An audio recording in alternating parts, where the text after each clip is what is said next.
Good morning, beautiful people. Good morning. Good morning.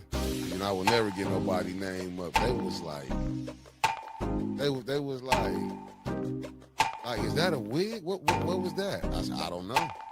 I don't do hair. You know what I'm saying? And I ain't gonna say the other women that was in there. Some that the fairness, they was laughing at the gym with me this morning and said, we know you gonna put them hairstyle. I said, I am. So I know because we got 130. I said I am. I'm gonna put it up there. Now one downvote is Liddell or Candace. I'm not messing with it. But look who they said that was Crockett. You got Stephen A. Smith attacking her now. Jasmine Crockett. Attacking our whole nationality. So it ain't nothing new with him. He's the fastest race. He all that. He let you know who he is. He ain't holding him up. But he black. Stephen Miller ain't. No, Stephen A. Smith. Oh man. I'm talking about Stephen A. Smith. You ain't see how they said to I said, y'all wrong. Y'all wrong. I mean, listen, hey, some laugh with you, some laugh at you. They laughed at me plenty of times. I laughing too, shit. But hey, it is what it is. But boy, we was rolling. They was like, you gonna put them pictures up? I said, I am. She the one brought up content. She said, oh, they trying to use stuff for content. I said, well, she gave it to me. But this what I had wanted to say. I was watching one guy. I was looking for his video, and he was talking about like in Chicago when they raided the hotel. And I get both sides, not the hotel, the apartment complex. But and as he was breaking it down, and it was like what they doing is what they not telling people is, and it's bad on both sides. But these was the ones that the Democrats had. And when they took them to Martha's Vineyard and everything. Yeah. What's up? I can't. I just can't fathom that, right? Like, I'm still stuck on, you touch my kids, I'm touching you. It's that serious. And the fact that he's just letting this man skate by, but a dude who does something peaceful, that rallies the community to do something peaceful, right? How often do we see people today get groups of people together, rile them up, and go set them loose? Jed gathered a group of people, got them focused, and did something productive, and he's the fucking monster? This is some bull.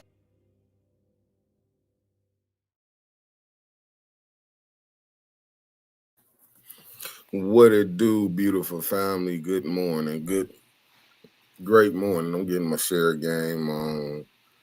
Work with me. I'm running late. Work with me. Work with me 1 second. I gotta share to a couple more people. And then we good to go. We can get it going. As you see, I got Yogi G in the building. As you can see, Yogi's in the building. Let me deal with this real quick. I'm telling you. Here we go. I don't got but two friends, so my shit is short. Look at it. Stanley Wood with the $5 starting off $5 Friday. Thank you, Stanley Wood. As I'm getting my stuff on real quick. Let me deal with this madness back here. What's up, good people? I want to leave it to old Otis to get the official greeting of 810 News Media Group, giving you the news that you can use always on this Freestyle Friday. And another F is happening on this Friday, $5 Friday. We like to make sure the team stays supported to be able to bring you this independent news that, once again, you surely can use. And if not, you wouldn't be here. And as you heard, while Otis is taking care of some background stuff, man, listen, I only got two friends out here, but we would love it if you would hit that share button, hit that like button, hit that share button to make sure that we can go out here and talk to more people. That lovely Deborah Luna with the $5 Friday on this side, you heard? Word.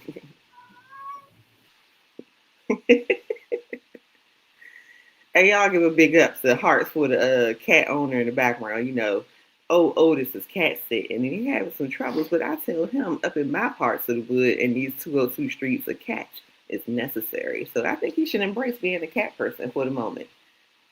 Hope Weasley, thank you for the $5 Friday, man. You make the starting us off strong so that we can make sure that old Otis to my left, maybe your right, Don't know top bottom. Otis and Trevor be messing with the controls. I don't know what's going on, but I know we here on this Good Friday. And if I'm hitting you from the 202, that means that all is not lost just yet.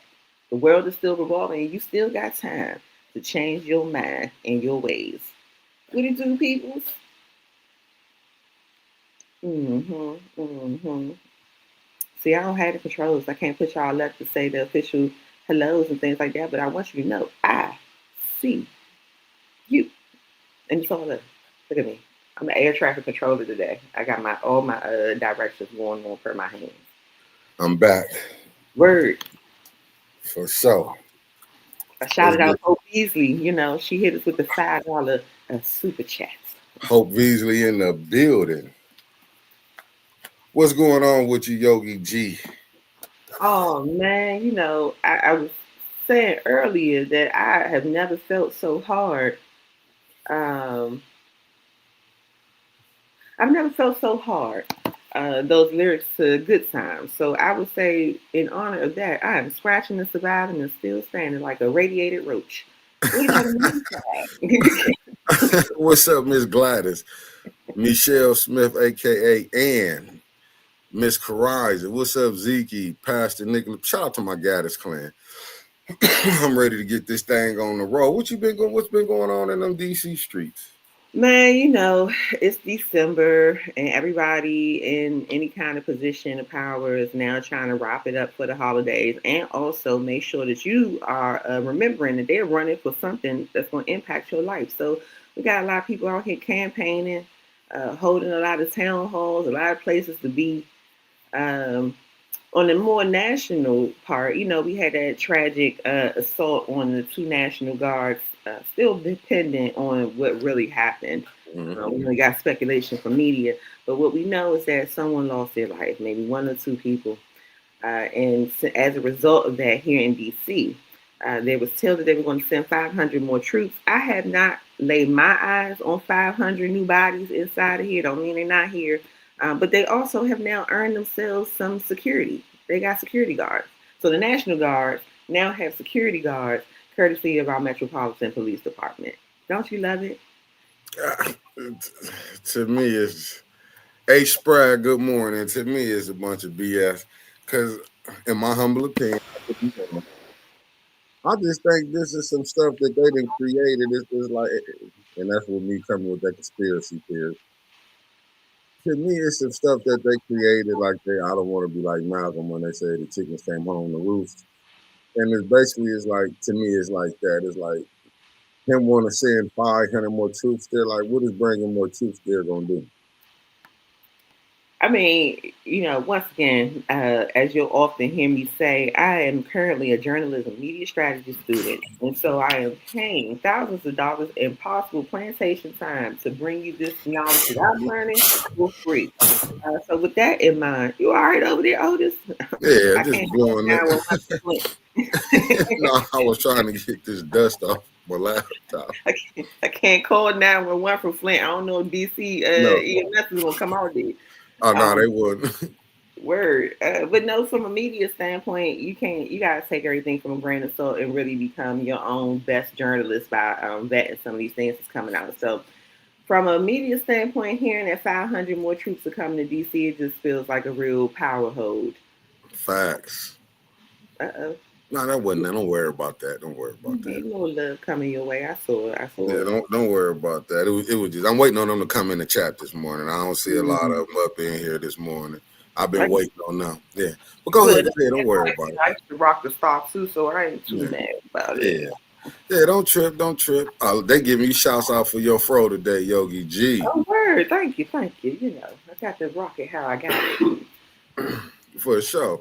I mean, and Concrete Jungle said he got 5 on it with the $4.99 for $5 Friday. You heard? Thank you, beautiful. Thank you. Yeah, thank you, beautiful people. Thank you. I'm just looking at, because I know I'm going to piss off probably some Republicans, what I'm about to say. The one, not all, but a few of them. To me, because come January 1st, going to be a whole new thing finna be popping, right, for as far as health insurance, right? I think I think from this president, all the gifts that he been given, and it's time to come collect that check. I think people gonna have a different understanding on, as they say, F around and find. Now, what's up, Tony Terry? Thank you for tapping in. L the Golden Child Sharp. I mean, and just think about it. Look how mad they. Just think about it. How a big percentage of the population of America was mad when they had to wear them masks and stay inside. They was mad. Yeah. Well, Yeah, they was mad. I think they just thinking Trump just pissing off the Democrats. I do believe he finna piss off a lot of Republicans coming in 2026. I mean, well, I am a avid doom scroller. So from time to time, before I have to go out into reality of these streets, I like to sit like everybody else and let my fingers do the walking across a couple of social media platforms. And I'm excited for today because it's like a freestyle Friday, right? So those looking for a specific forum here, it ain't coming here today. We just here coming together, letting our tinfoil hats fly free. And just talking about some things that are flying across the social media. So I had one video that might just start off on some kind of maybe conspiracy theories, but which you can kind of connect the dots to where we're looking at ending or landing in January. If we can make it to January, I'm still trying to find hope on that. Facts and bumper / recall. Give my fellow 740 and shooting the shit T a happy birthday. That's why I put it up here, but I wanted Yogi to get off. Give shooting the shit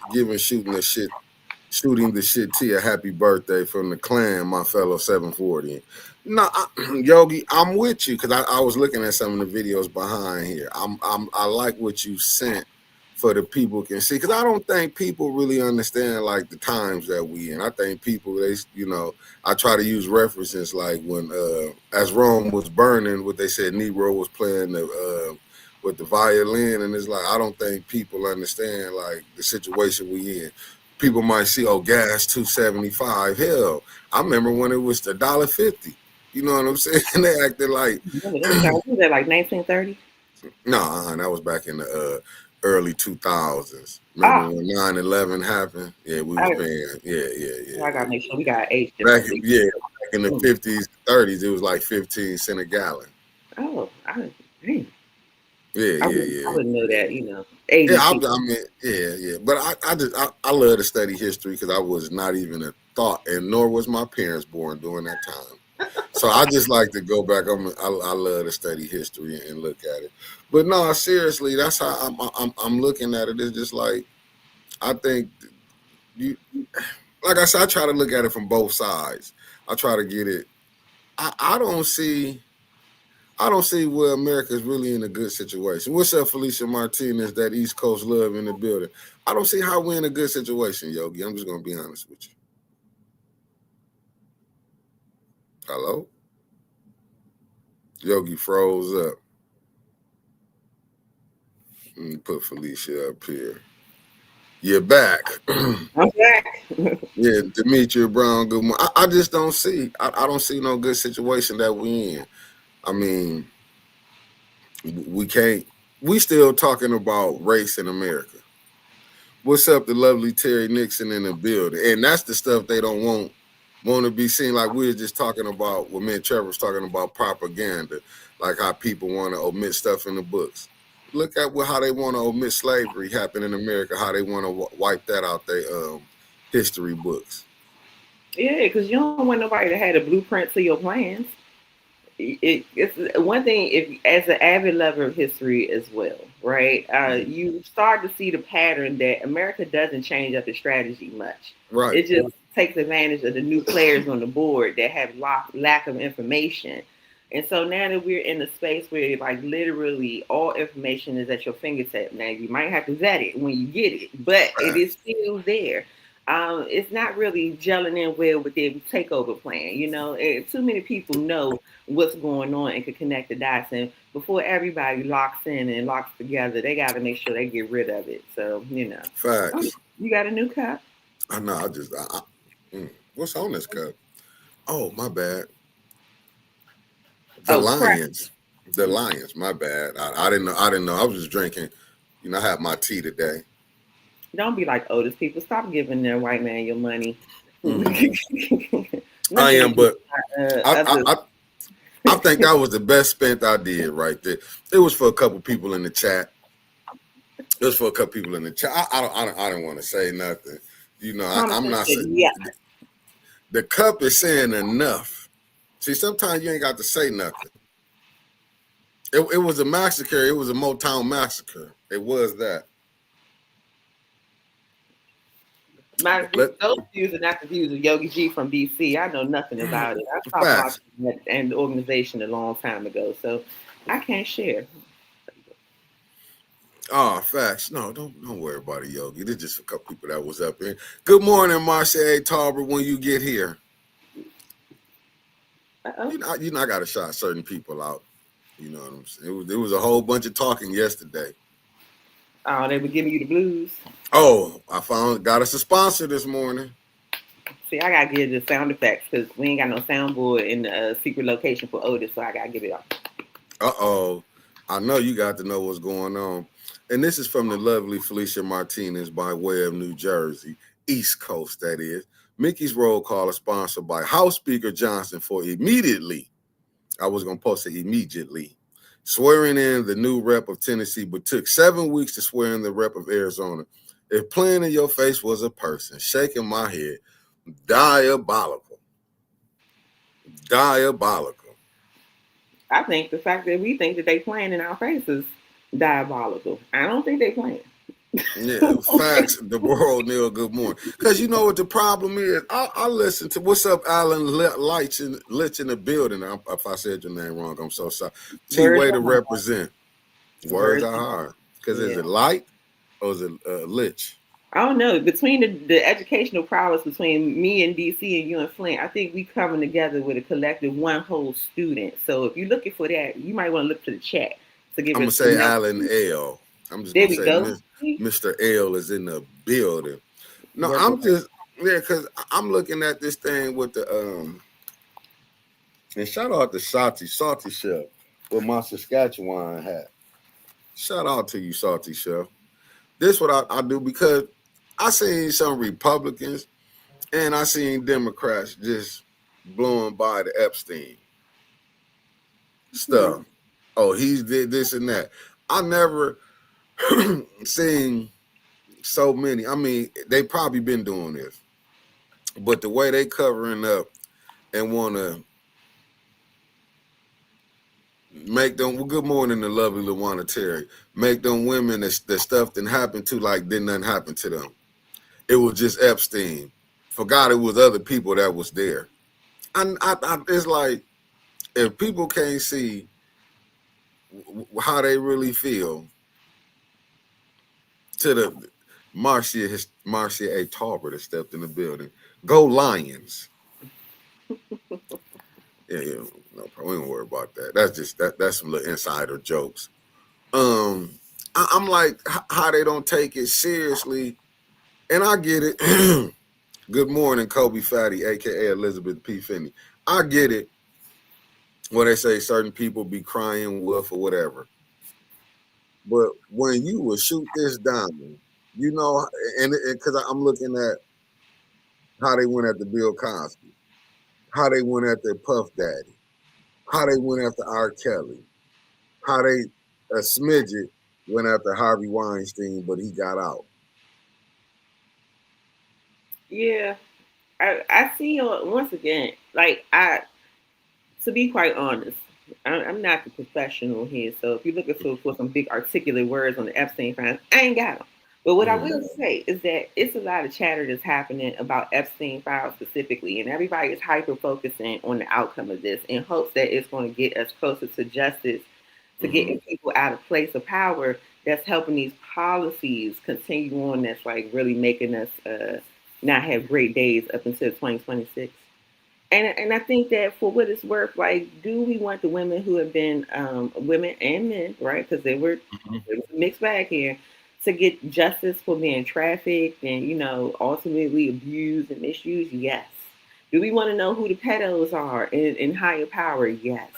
Mm-hmm. Will it change the experience that we're having right now? Mm-mm. I don't believe so. Chat, you let me know. Do you think that it's going to change any of the things that we're headed towards right now? Like, I mean, it to me, there are more headlines out there that deserve just as much attention and chatter than the Epstein files. But that's constantly what the big six of media are putting out there as a distraction. Personal opinion. No, I agree with you, but I think it wouldn't have got did like this because it's really MAGA that's pushing it. If this president didn't push that on his campaign, he was going to release it because he was trying to expose the Democrats. Yeah. If he didn't do that, if he didn't do that, he wouldn't have had his people trying to press for that. You That's know. true. I guess we'll only see Yeah. after you count. This is like the most terrible countdown to New Year's, right? Yeah. Like, I mean, plus, facts, Alan, I do agree with you. I agree with you. we got an interesting tale here locally in that. That's for you, Yogi. Oh, I'm word, standing Sammy, you with the gotta let Joey $5. come up. You know, you gotta catch us before the apocalypse. You know, I can't guarantee where I'll be when the apocalypse is hitting DC. Okay, so we got sooner than later at Sammy. and and I want to speak on that. It's like to me, it seems like the people that's running things or people who might be in don't see what like they want to act like the cry that I'm not saying you crying, but as a metaphor, like the crying y'all saying about with the National Guard being all this stuff going on, like you said, apocalypse. You have people. Oh, it's not that bad. It's nothing wrong with the police coming. It's to me, it's like, how can we be so sensitive to when we hearing somebody from there saying, "Look, this ain't how we grew up." And I done seen not just from you, some other DC natives who then got podcasts and who be talking like, "Look, you survived the '80s in DC. This is nothing right now. Man, if you This is survive the nothing." 99 2000s in DC, this ain't nothing. And then, like I said, this is the specific reason why I found interest in going into journalism and media specifically, because it is very much about the narrative that's being spent out here. Because very rarely do people in their day to day have time to slow down and vet what they're being told. Right. And media been jumping for us since what the 60s, and really between in the 70s and 80s it became a really prevalent thing because more people had access to like television directly in their home. And then you talk Right. about the transition of how we obtain media now through our telephones and stuff like that. So it has a very huge um, purpose in a lot of the manipulation that has happened in how we perceive as Americans what we're experiencing.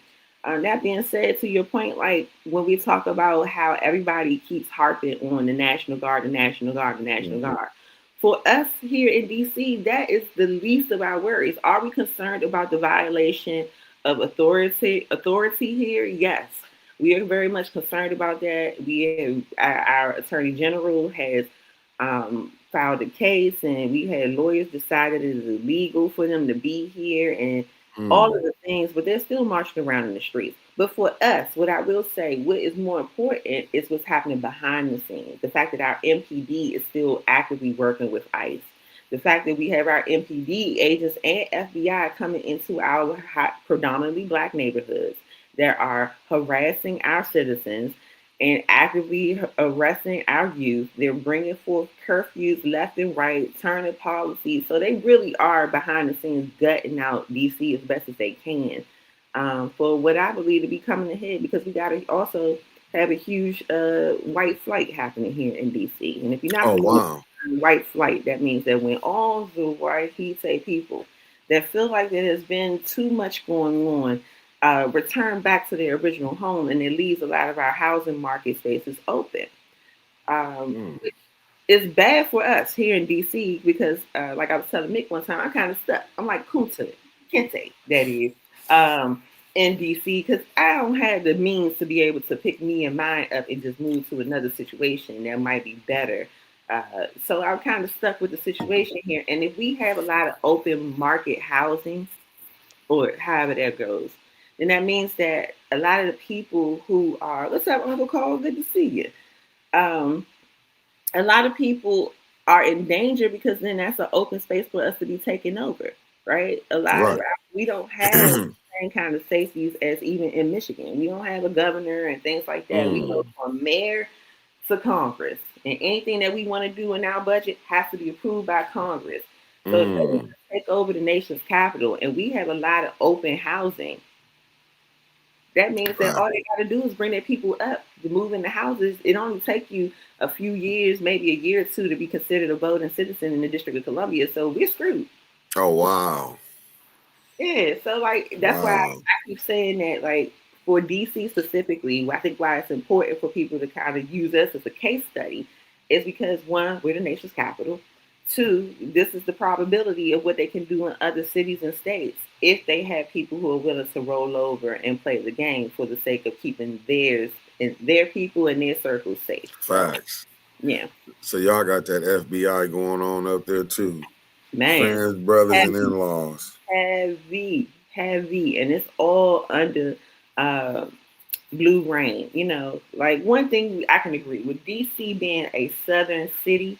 Just for those who don't know, we Mm-hmm. are a southern city, a southern town, I would say.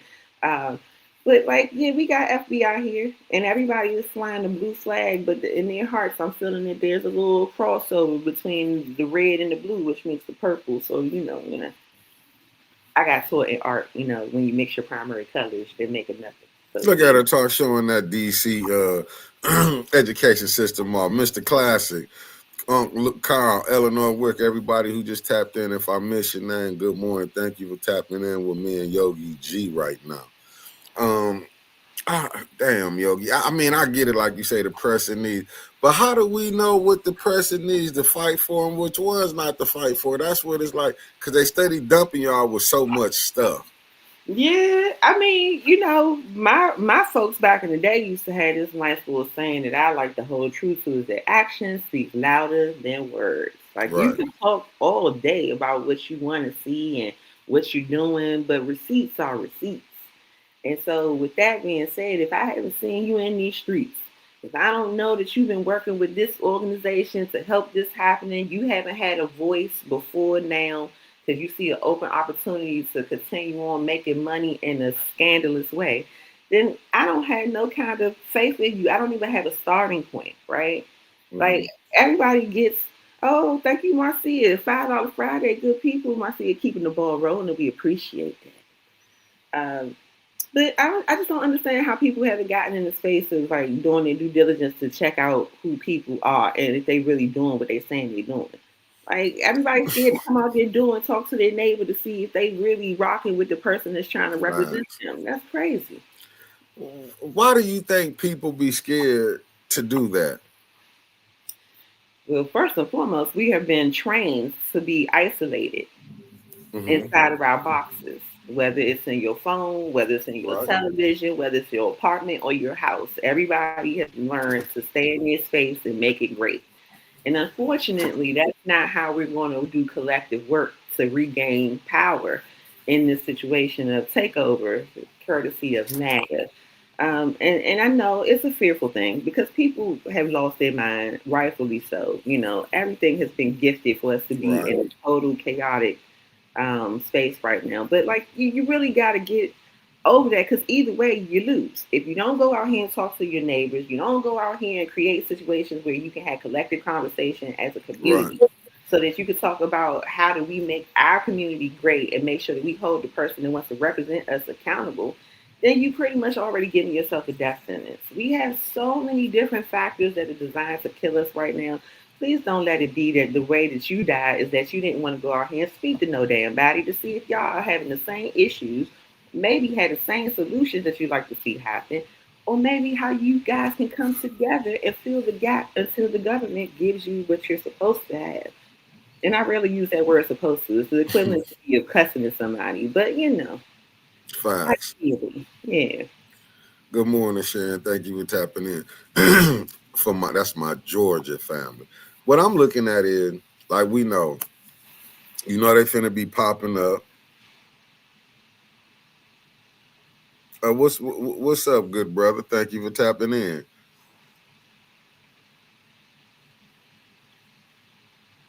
What I'm looking at is to be honest, it's like these people finna come. They gonna lie to you, and when you trying to decipher, in fact, people don't know their neighborhood because they focus on one area that the voters who come out and vote. Because if I remember Eric said this one, and it was Eva Worthy, the former councilwoman, when she said, "I talked to all my voters." He said, "You went to your whole ward, or you just talking about them 40 or 50 people voting for you?" Because That if when you go to some of these ward meetings, they don't be that many people up in there. Believe me, I done been to some of them. You know what I'm saying? And listen, they can barely pack a house. Now, Eric could bring them out. Like I say, Tanya have hers. Certain areas do come out. But to me, and I think will probably turn the young voters off, is that they see these people, that they know who these people, Rolanda 380, thank you for tapping in. I just think they like you just think about it. These people finna come in. All the stuff that's been going on in your city, just like stuff been going here. What happened? Because I just want to see where was the people at when Miss Beverly Biggs was getting pulled out of her car when they was arresting the elderly during that peaceful march. I want to see what was the people at that was when they was attacking Miss Gladys. The police was harassing the people down the city council. I want to know where them people was at. Now all these people who finna jump up and finna be coming saying they want to run for all these seats is up next year in 26. We got what? 26 days left in this month. It's just 26 days left in this month. Here go another one. This my fellow 740 and shooting the shit T. I never seen Candace in my neighborhood, the same neighborhood she claimed she lived in. She didn't even know on the side of town she lived in, it was a Kroger store over that way. I'm just well, telling you. can I operate in my accountability partner here? Because I have many hats Yes, ma'am. to go on top of this fro. And the part of my accountability program is rooted in grassroots organizing, right? And I know we got a lot of old school Black Panthers. Uncle Cole is on the chat right now. So Mm-hmm.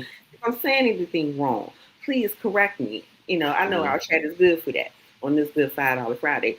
Man, listen, I know that a lot of people are not having the conversations that a lot of us think that they should be having. But here's the beauty in things that we teach in grassroots organizing: the power of activation on your own. Right? You don't Mm-hmm. have to wait for anybody to do the things that you want to see get done. And a part of that in grassroots organizing is being able to have the ability, one, to have a one-to-one with a person who's a candidate or a potential candidate. That means that you go and you find out where they are, or you hit their email and you say to them, "Hey, listen, I'd like to meet up for coffee to chat with you about your views or how you represent in the community." That's one way to do it. The second way to do it is to have a house meeting. That means that if you have a space that is open, it doesn't have to technically be your house. That means that you can get enough people that you know that will show up, and then say, "Hey, I have 25 to 30 people that want to meet with you for a candidate forum," or just have a house meeting to sit down and chat. People during these times when they're running for titles are most welcome to come there as long as it's a safe environment. You can't be inviting them to a dark alley and being like, "Yo, we want to meet with you." That's not safe. I'm not coming to that. Facts. Granny Ew. G, thank you for the $5 Friday super chat. Remember, it's $5 Friday. No, I'm with you on that. That's why I do believe when you finish and I ain't gonna lie, this is how I met Brother Elliot. It was at a meet and greet for your seventh ward to meet the seventh ward. I remember him and a person got into it that was throwing it. He was like, "What you mean we can't ask him no questions?" And he left out. Yeah. Well, And they wanted him out. But Sandra Nichols Martin, thank you for tapping in too, beloved. Thank you for the $9.99 super sticker. Thank you, thank you, thank you. See, did no, go ahead. I feel like I hear Brother Elliot, and I know that he kept that conversation going outside of that. The next step to that is now if the person who was moderating or who was leading that action was not moderating or facilitating it properly, you still have an opportunity to do your own. Nothing stops people from being able to galvanize their personal community together to talk to some of these leaders. And here, if we can do it here in DC, if there's a smaller city or state, or even if it's a larger one, right? You got a city or town. I imagine you can make these things happen. Now, I'm not saying that always they'll come. Hold that thought for one Where second. I gotta give a shout out to Rosalind and telling her mama eat your food while you watching this, and thank you, beloved, for the super chat. I mean for the cash app. Thank you. Her and her mama eat your food while you watching the show.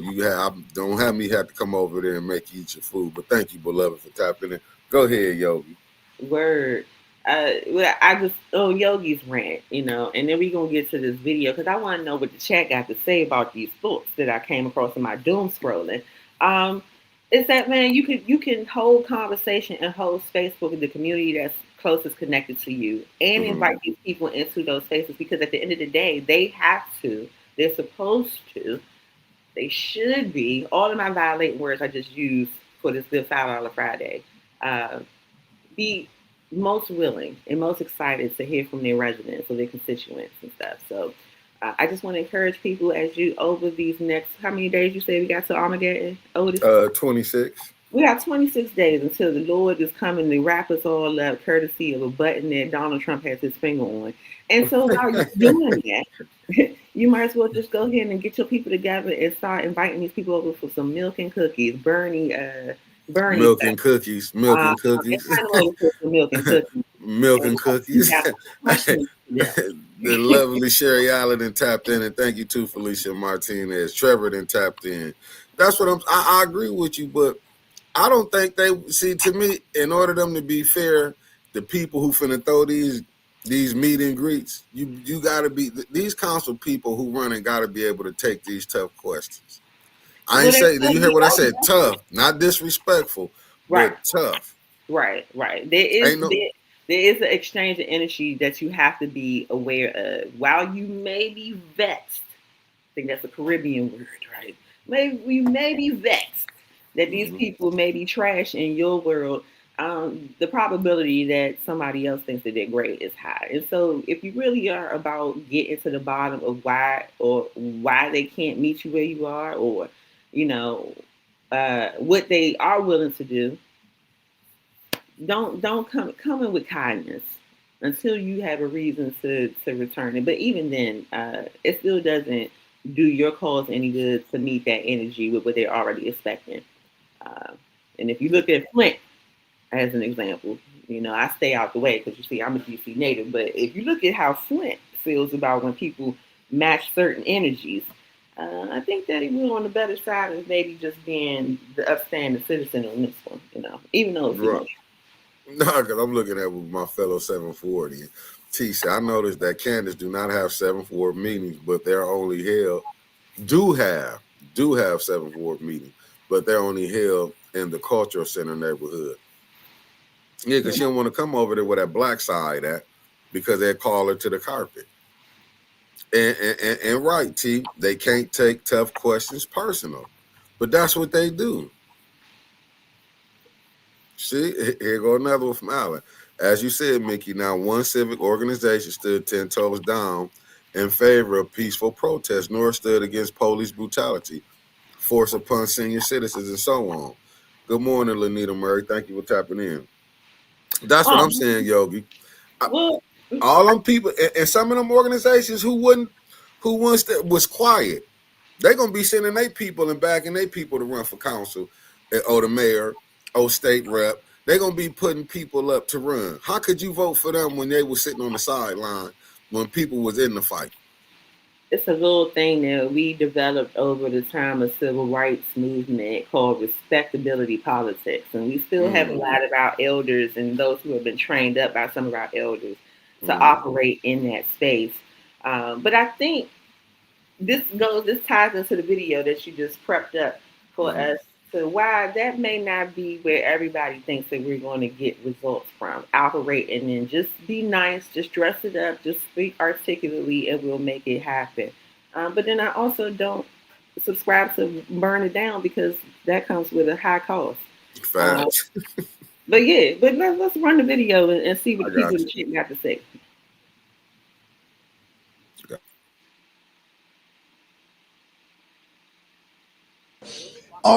In 2021, he passed away. He choked on his own vomit and he died. And this was very. How old was he? He was 39. Was you watching the video before? Sadly, Say Yogi. I said, was you watching the video before? This shouldn't have started right there, but Yeah, that's where. Yeah, no, that's where it started at. okay. Let me go back to the other one because this one only had. That's what all it had. That's why I was looking at it. Yeah. Hold up, Lanita Murray just stepped in with a $20 super chat. Thank you, thank you. I don't know if y'all can hear, but Yeah, so let y'all me think get I that. got his soundboard, so I got. Yeah, I was looking at. Yeah, I ain't got the soundboard because I had to work this from the crib today. Let me make sure you gave me the right one.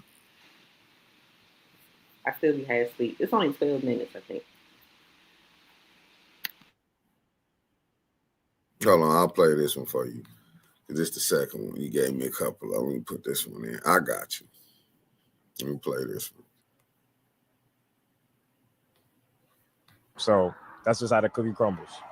In District Heights, Maryland, my entire life. What are your thoughts on the potential AI data center that's going to be here in the coming, year or so? I believe it's employed to deconstruct households, especially in this area. They know what they're doing. They know what it's going to do to the household, to people of our color, but they're doing it anyway. I don't agree with it, but the government going to do what they got to do. Instead of an AI data center, what do you think would be more worthwhile for this community to be put over there in the vacant lot? We need more shelters for the people that's less fortunate. You feel what I'm saying?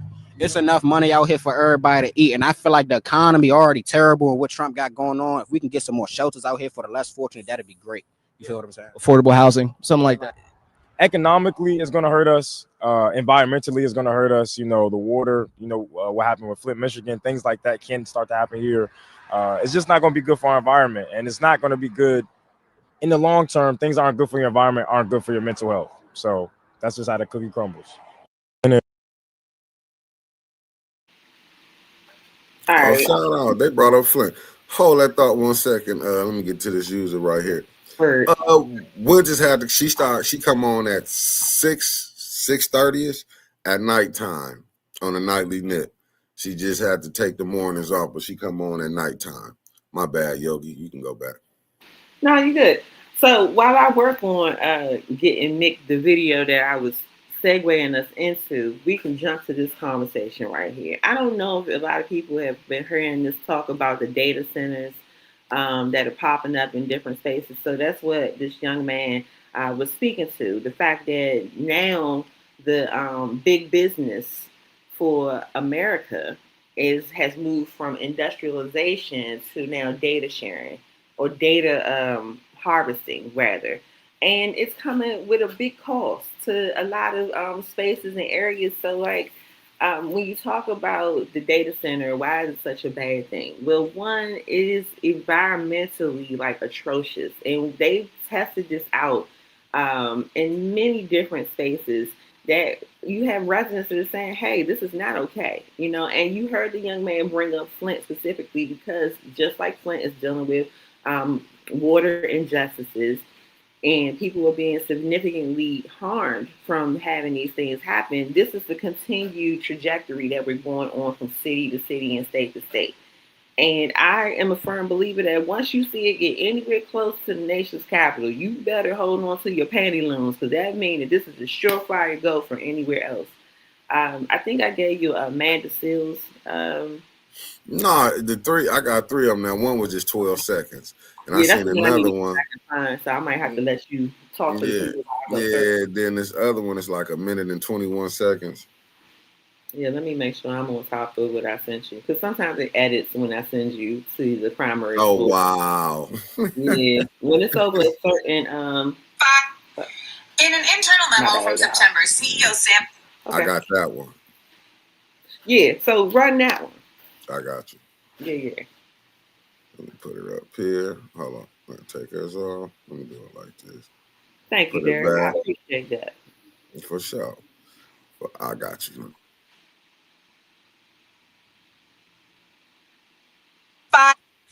In an internal memo from September, CEO Sam Altman said that OpenAI's audacious long-term goal audacious is the word, is to build 250 gigawatts of capacity by 2033. If Altman achieves this goal, OpenAI will need almost exactly as much electricity as India's 1.5 billion people, and is likely to emit nearly twice as much carbon dioxide as ExxonMobil, the world's largest non-state carbon emitter, via Alan Kirk, PCA Permaculture Climate Action. Audacious is the operative word here, because it's the audacity of all of these capitalists, particularly white men, to just feel like, F it. My ambition is just far more valuable than like the planet. And all of you all who keep using AI super cash, like, cut it out. Stop. Like, if you can't write, just don't be a writer. These men are a cancer that has unlimited growth unless we become the method that stops them. Doesn't it bother you?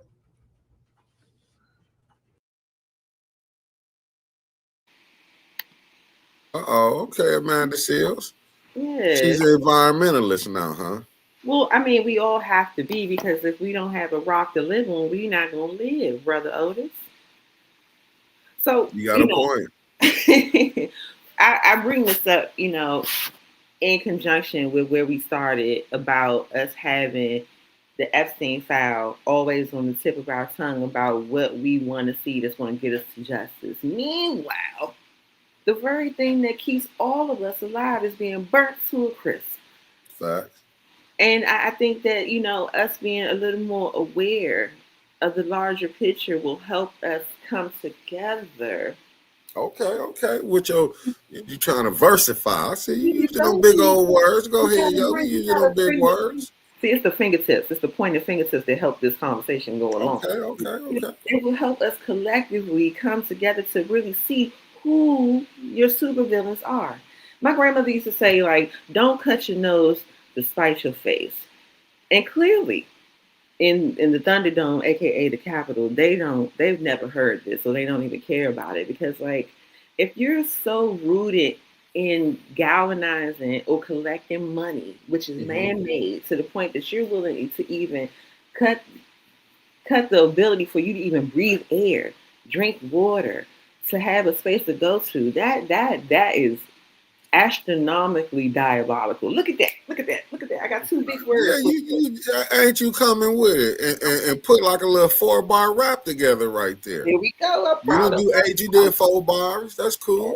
Yeah, but that's the point that I'm looking at it, like, to see, like, and it's like the environment, they don't care. Like, anybody can be paid off, like you call it the Thunderdome.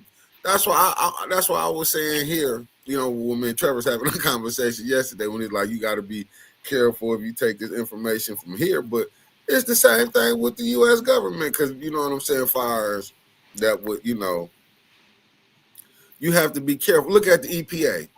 They saying that the water, because you got the governor and you got your mayor, your state rep ain't going against her husband, so they saying that the water good, but yet I was just over my homeboy house yesterday. That water stank. But you know what I'm saying? And just look how the council, you would think they would be like, look, we need to do a testing for the whole city on the water. They not going to do that.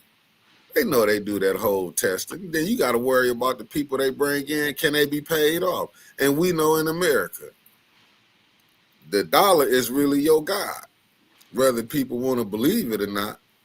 Yeah, so when we talk about, like, how do you vet candidates, or like what conversations should we be having, and how do you, as a individual, right, that doesn't seek that kind of power or that kind of responsibility, keep up you can really simply keep up by seeing if they are in tune with the things that are really interconnected for all of us, right? Like it racism, in my opinion, is a bed wife to caste. And if you know about caste, you know it's all written in hierarchy, right? The Mm-hmm. rich, the have and the have nots is what makes Facts. the world go around in that particular system. And every I would say every empire has some form of caste that they are replicating.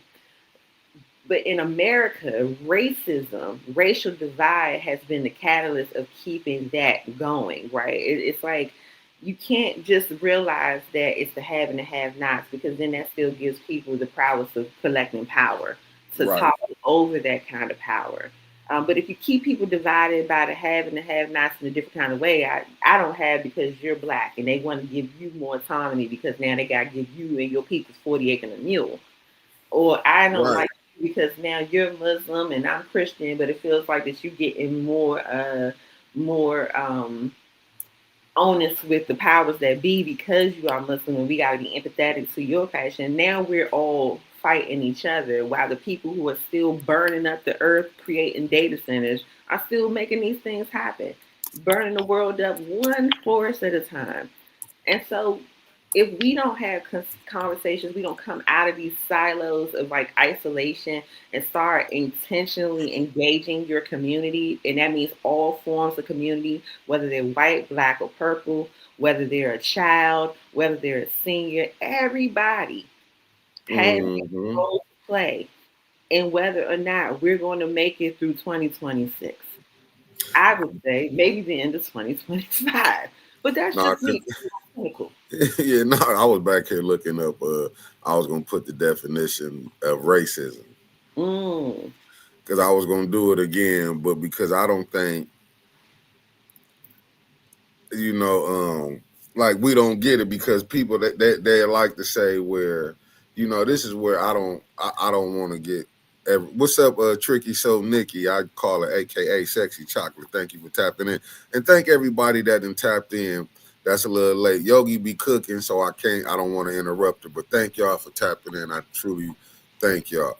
But I don't like when they be saying, "Oh, it's just they try to say it's classism." Bullshit. You know what I'm saying? I hate when they try to say, "Oh, it's just classism." No, it's racism too. Let's just quit. You know what I'm saying? And I hate when because they try to. And to me, I hate when they say classism because they try to. Well, it's just the rich and poor. Bullshit. It's racism in that too. Well, it's all by design, right? Like Yeah, all the isms have to be in place in order for caste to work. facts. Especially if you don't want to be the mongrels that you had to be when you first tried to take over this rock of the so-called U.S. of A. So like every intricate part has a part in the larger grand scheme of things, right? Like Right.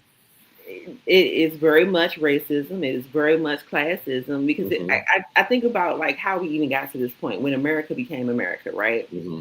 I think I've heard somebody speak to this before on this platform, but if not, then I'll lend my tinfoil hat to this conversation. That when you talk about the revolutionary times or the Green Tea Party, that was sponsored by wealthy white men who didn't like their place in society in Britain or in European space, right? And so they found those who were destitute, who had never had any access, and they told them, "Listen, we never wanted to make y'all like poor. We never wanted to treat you like that. As a matter of fact, we think you're upstanding citizens. You speak so well, and we think that all of us, if we come together, that's when they start speaking French. If we come together, then we can make America a thing." And Right. us as being people who have never been exposed to being treated better or believe the hype, fought that fight. And it's been a continuous thing, I think, for those who have power, those who have money and are closest to impact and influence. They always use the things that we don't have and our desire to be considered as just human beings and have that like space to take care of our people that we love against us. Um, Right. So I said a lot of things just to say that, like, it all has a lever in the bigger scheme of things. So yes, Right. racism, but also classism too, and every other kind of ism that we hear out here. Fascism, authoritarian. I can't get that one yet. It's the gap. That's what it Now I'm about to say it is about to mess it up. is. Yeah, you know the word Wait, with a and I T. don't want nobody to get mad at us, Nick. You know, last time I was on this joint, somebody felt some type of way because we went and read the comments. I try to remind people that if you really want us to see what you got to say, it's $5 Friday. But we ain't here to pimp y'all. We just here to remind you that people gotta get paid to do this thing. So with that being said, Alan Lynch, I'd like to acknowledge your comment here. It says, "This is Squire Queen UG. I appreciate the title. We as a community must purchase 20 miles of land, grow our own food, create our own fresh water, and so on." Yes. On the larger scale of things, Alan, we would love to do that. And for those who are already beating me where I'm getting ready to go, we know also that when you do those things, you got to make sure you stay strapped up. And however you want to, envision that, what I just said, let it be on you. But America don't like for you to get hip and understand that land is wealth. And when you start to take over your land, that's when they start to take it personal. So yes, that is one solution that we could be working towards. And I hate saying should. I said it a couple of times, but we ultimately would benefit from all of us wanting to lean towards us being landowners in that way. But yeah, we know. Start small. Just start small. Like if you got a house and you can start a community garden, start there. But we had our elders who showed us how to do it. See, before I got there, you see, Uncle already put it out there. That's why I had to put it is up on the channel, Uncle Carl. We had the ancestors that told us how to do it. I just think I think we have got lazy because we got so dependent, and this goes back to slavery. Just think about it when our ancestors was free. They didn't know what to do because they had been so used to it. That's why they was easy to go back into sharecropping. Because they've been used, who been feeding you, who been clothing you. So when you go to looking at it, you don't know. You be like, damn, if I gotta go survive on my own. When the other ones you was doing all the work for, they was tripping. You mean I gotta get out here and do this? You gotta just go back and study. They went back. That's how you had that reconstruction. You had some who wanted to do it, but it wasn't enough that you could have, you know what I'm saying? And then you see they tried to crush every time they was trying to do something from your Tulsa, Oklahoma. Them the ones that we know. Your Bronzeville, Chicago, your Rosewood.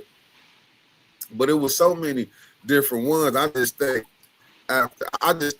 know. I think when they see they could buy you off, and like who used to say, a lot of the people do it. I'm not trying to laugh, but it was just something he was telling me. Like the revolution, the reason they started getting jobs. So, like, you know what I'm saying? It was kind of hard. Like we see the one thing with the Big Six back then, how they came with Wilmington, North Carolina, 1898.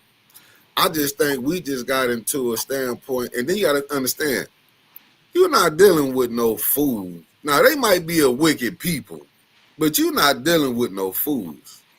Now we got to understand that. You know what I'm saying? Maybe I understand it ain't there. You're not dealing with no fools. Because when they came in, just think about it, drugs came in. So you had a lot of stuff that was knocking down. Because if you go look at all the organizations, from the Nation of Islam to the Black Panther Party, they didn't want no drugs involved. Just think how we got a more acceptable drug culture than we ever probably had. You remember the time people would hide and do what they did, and everybody didn't want to do drugs. Everybody want to do drugs now. Yeah, because like, how else can you monopolize it over or rule over a group of people other than make them deaf, dumb, and blind? Facts. And that has been the thing. The only time that America's had a problem with something that was connected to anything that's considered to be drug use is if they weren't getting the first hand pocket. No middleman for America. Only them and the person that's doing the work. That's what they want. You know, it's not so much about the effects that it has in the community, especially if it's doing the job that they want them to have, which is to maintain ordinance of people just being submissive, to being told what to do, to being used as cattle, being taken advantage of, and keep the ball rolling. Like, I don't know. Once again, I'm a person that likes to connect the dots. Maybe it can be considered conspiracy theory, maybe not. The chat can only tell. That why do you think it was a big thing for them to harp on abortion rights, right? Well, or like take away abortion rights? Because like we literally, when we're born into this world, you're giving a social security number, you're tagged in that. Mm-hmm. We probably are the one thing in consumerism as a being a human being that you can make money on in every transition of our life. From the time we come into this world to the time we hit dirt, you still making money off of us. So why would they care about whether or not you can read, whether or not you can write, whether or not you got healthy water, if they already know where the landmines are? That's the other part. The people who are Facts. building the system already know where the landmines are. We're Facts. out here trying to figure it out, generation by generation. So the beauty in being present in 2025 is that you have what time this rock was established as USA, 1776 or something like that. Yeah, you got the receipts from all the way back then to help you understand who we're really dealing with and what we're dealing with in order to take that into your little part of the town or your little neck of the woods and start having some intentional conversations with your neighbors. Because at the end of the day, I don't mean to be so morbid, Otis. You know, I'm working on my joy spots. So, you know, maybe another one. But the way I got you. yeah, you can't outrun this thing. Where are we going to go? I don't think that half of us as Americans even realize how hated we are in other spaces of the world. And for good reason, too. Yeah. But you know what? But see, that's the little naive that we be. That's what I call us being naive. You know what I'm saying? To think like, oh, we're not hated, we're gonna be welcome because remember, Bush Jr. or we'll be welcome as liberators during Iraq War. Yeah. When he said we'll be welcome. So you gotta look at, and that's what my uncle used to tell me. He said, you gotta look at what a person say. Like we don't be listening to the words people be saying. That's why when I watch movies, I like to watch movies from their dialogue. Mm-hmm. Like the conversation. Action, don't get me wrong, I like action, but I like to hear the dialogue, the conversations that they having. Cause that damn near sometime will tell you the plot of the movie. You know what Man, I'm saying? we just spent a whole Friday just throwing movies out there that people Yeah, can sit and watch over the weekends to catch yourself up on where we are in 2025 in America. right. And, No, no, it's true. I'll give you another example. And I know a lot of people probably finna get mad what I'm finna say. And I'm gonna go a little entertainment, but it's not. I'm just gonna show the racism. Just look how 50 Cent just did. Well, really, it was Netflix to did that documentary on Puff Daddy. Look who they used to do the documentary. We act like, and what the documentary was about, it was allegations, but they didn't go get, did they do one on Harvey Weinstein? I'm just saying, look at the play that's being put down. But see, you dealing with people who got money. And for 50 Cent to do that, in my humble opinion, I don't care what nobody say, that was for him to come from the streets. This is what he said he come from. For him to come from the streets, and then you did it from a standpoint because you knew this dude was dealing with your baby mama as it came out. To me, that's really on some sucker stuff. Because let's go get anybody. I put money on this. You can go get people. Listen, they they did a surviving Leon here from the councilman in the first ward. Let me just go let them go get your ops and let's see how fun they'll talk about you. But you see how they go do surviving on these people. And then we'll look at it, oh, he got paid to do it. You're not gonna see them do that to theirs. That's why I say that Epstein, to me, we can say it's other fights that we do, but this one show you where the racism matters in this. It's all right. I can point you out because you still, and it was Brother Elliot that was talking about, and I think Brother Roberts that was talking about when he talked about the Bill of Rights, when he talked about the 3/5, if I'm not mistaken. It was one of them. This is why we in the situation that we in. Just think about it. I'll give you an example. What was the color of the people that came after Marion Barry when he was the mayor of DC? Who was the people that came and attacked him? Depending on what era you're talking about. In the initial part, it was white people because of the egregious scandal that the FBI put him through. And you know, white people were just like, oh my goodness, he was in a hotel with a who and a what, and he was doing what, and then he got that infamous quote that we put on t-shirts out here, that B set me up. So like during that era, you know, it was the Wahites of our area that were not didn't like the representation that we had as being the nation's capital. But after that, it was us. Now you see what I'm saying? The reason I bring that up because I remember when it happened to Woodrow, let me give him respect, former Mayor Woodrow Stanley. I listened, and Constance, good morning, thank you for tapping in. But common sense, and I put this up here for you, brother. If you saying was he not a crackhead, how many presidents that we had? They said John F. Kennedy did cocaine. Allegedly. Allegedly. Common sense, let me tell you, if he was a crackhead, he was the best damn crackhead we had because that man knew how to balance a budget and make sure the people were taken care of.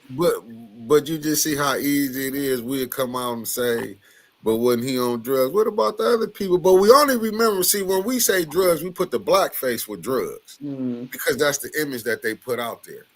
See, they you know, it, like I said, it wasn't a problem until it hit Wall Street. But when it was just just go watch The Godfather. But back to what I was telling you, I remember me and Reverend Thrill kid. I love sitting down talking to him. Why he said he was against recalls. He said it was whites that who wanted the former mayor Woodrow Stanley out of there, but they convinced the blacks to go along with it too. You know what I'm saying? They convinced the blacks to go along with it. Yeah. And we could. Go ahead, man. No, I'm just saying, and we be our own worst enemies.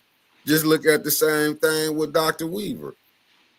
I hate to say it, but shit, it was blacks got sick on her. It is what it is. But this how we'll do. But then when we got to this mayor, and it was some black sick on him, but it wasn't like it wasn't like a conglomerate with all of them was mad. Yeah. You know what I'm saying?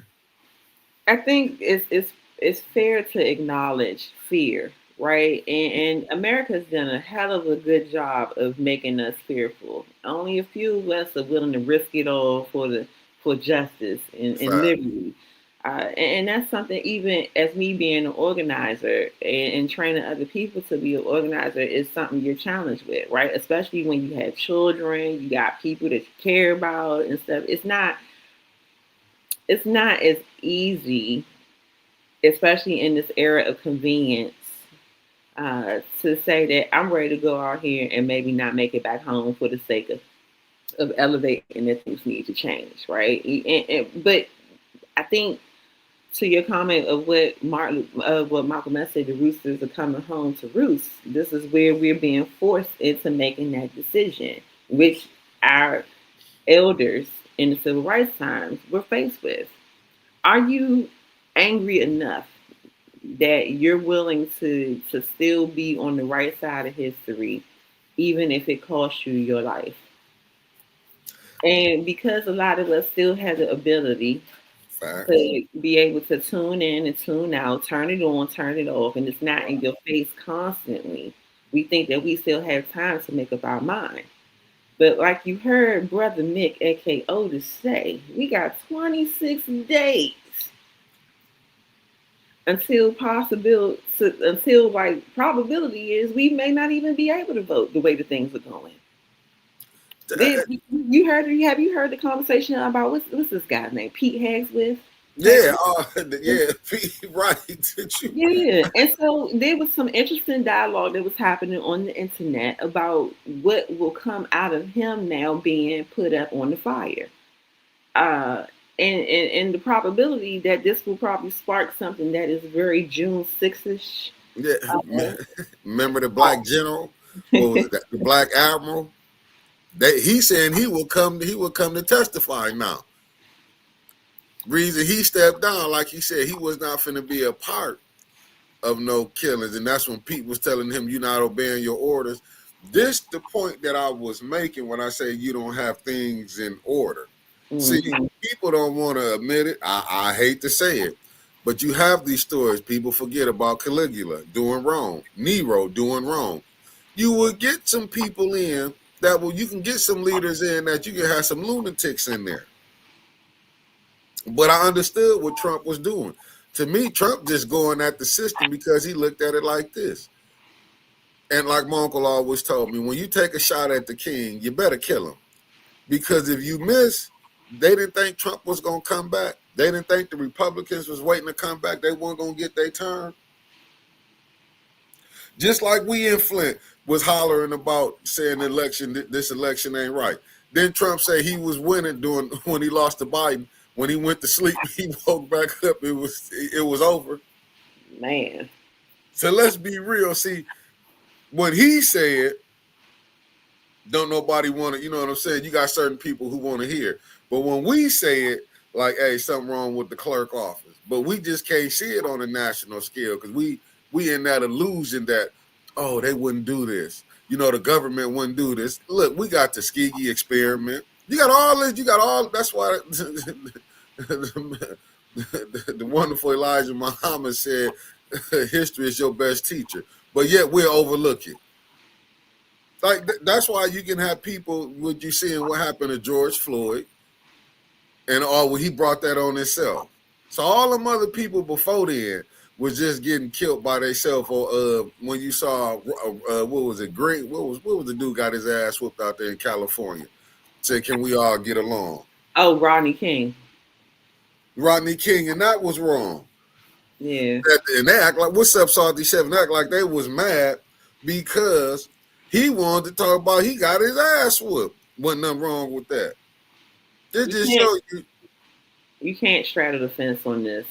I see what Derek said. Let me say this. What was the point in our ancestors standing up and fighting against all the enslaved us if we just gone elect government to do us like that again? Facts. I mean, but once again, Derek, it is by design that we have been fed the illusion of freedom, which has kept half of us on a divide where we like, I'm gonna jump in and I'm gonna let my fro go when it's time. But right now, ain't nobody looking for me in mine. Not my thoughts, but I'm just saying how it seems like it's some in the community feel about like when people are elevating the unjust things that are happening from a local standpoint and even from a national standpoint. We still believe that we got time to show up on the side of things when it's most needed. And that's not true. The time is now because you have the receipts to connect to what they've already put into play. And what you had time for right now is to be in a safe space to educate yourself about what you're really dealing with. That's what we got time for. Do you have time while we sitting here running from bombs and guns to find a community that's going to help you hold down the fort? No. You better work on that now. Do we have time to hold people who want to come into a new place of power accountable and teach people in our community how to vet and how to track action? Yes, you got time to do that, but you got to come up out of your own self-interest. Self-preservation is a thing, and sometimes it's the only motivation, but it's not necessarily what's going to get us in a space of being able to continue on to 2026 and beyond, not on this American rock. Not by the hairs of those chinny chin chins of those old wahites in the Thunderdome. You see, we got Muhammad Moss 722 on Denver Lanes from Bloods from California prison. You speaking nothing but fact. Shout out to Muhammad Moss, brother. Hit that like, share, and subscribe, brother, and share this to the rest of the listening family in California. You heard? Word, word. No, I agree with you, Yogi. But see, that's the point. Because I'm back here looking for some other stuff. That's the point. Because I was finna try to find this video over here for it. But see, that's the point that I was trying to make. It's like, and I hate to go this way, but it's down there. To me, the ones who was running. But you know what? When do we gonna find people who cannot be bought off? That's the problem. I think. And don't get it twisted. People keep acting like Martin didn't have people that was against him. To me, what Jesse them did, and I'm not saying Jesse was good for what he did, but I think Jesse went with, you know what I'm saying? When Jesse got that money, Jesse see when you there, and I'll say this again, we wasn't there when ML King got killed. I know I wouldn't. When King got took out. Do you understand? Jesse them was there. All of them was there seeing what went down.